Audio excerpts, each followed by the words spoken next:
தொடக்க நூல் 7ஆம் அதிகாரம். அப்பொழுது ஆண்டவர் நோவாவிற்கு கூறியது, நீ உன் குடும்பத்தார் அனைவரோடும் பேழைக்குள் செல். ஏனெனில் இத்தலைமுறையில் உன்னையே நான் நேர்மையானவனாக காண்கிறேன்.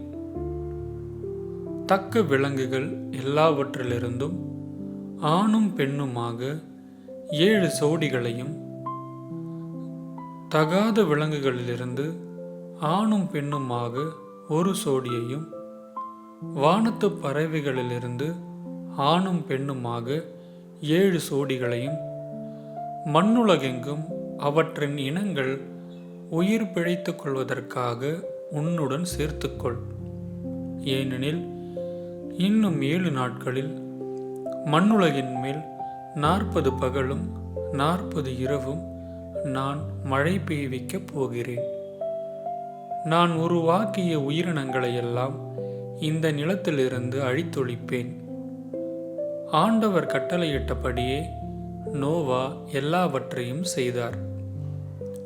மண்ணுலகில் வெள்ளப்பெருக்கு ஏற்பட்ட போது நோவாவிற்கு வயது 600. வெள்ளப்பெருக்கில் இருந்து தப்புவதற்காக நோவா தம் புதல்வர், மனைவி, புதல்வரின் மனைவியர் ஆகியோருடன் பேழைக்குள் சென்றார். தக்க விலங்குகள், தகாத விலங்குகள், பறவைகள், நிலத்தில் ஊர்வன அனைத்தும் சோடி சோடியாக ஆணும் பெண்ணுமாக நோவாவுடன் கடவுள் அவருக்கு கட்டளையிட்டபடி பேழைக்குள் சென்றன. 7 நாட்களுக்கு பின் மண்ணுலகில் வெள்ளப்பெருக்கு ஏற்பட்டது. நோவாவின் வாழ்க்கையில் 600ஆம் ஆண்டின் 2ஆம் மாதத்தில் 17ஆம் நாளன்று பேராழத்தின் ஊற்றுகள் எல்லாம் பீரிட்டெழுந்தன. வானங்களின் மதகுகள் திறக்கப்பட்டன. 40 பகலும் 40 இரவும் மண்ணுலகில் பெருமழை பெய்தது. நோவா தம் புதல்வர் சேம், காம், எப்பேத்து, தம் மனைவி, தம் புதல்வர் மூவரின் மனைவியர் ஆகியோருடன் அன்றே பேழைக்குள் நுழைந்தார். அவர்களும் அவர்களுடன் எல்லா வகை காட்டு விலங்குகளும், கால்நடைகளும், நிலத்தில் ஊர்வனவும், பறவைகளும், இயற்கைகளுடையவை யாவும், உயிருள்ள அனைத்தும் சோடி சோடியாக நோவாவிடம் பேழைக்குள் சென்றன. கடவுள் அவருக்கு கட்டளையிட்டபடி உள்ளே சென்றவையெல்லாம் ஒவ்வொரு உயிரினத்திலும் ஆணும் பெண்ணுமாக உள்ளே சென்றன. அதன்பின் ஆண்டவர் அவரே உள்ளே விட்டு கதவை மூடினார். 40 நாட்களாக பெருவெள்ளம் மண்ணுலகில் வந்து கொண்டிருந்தது.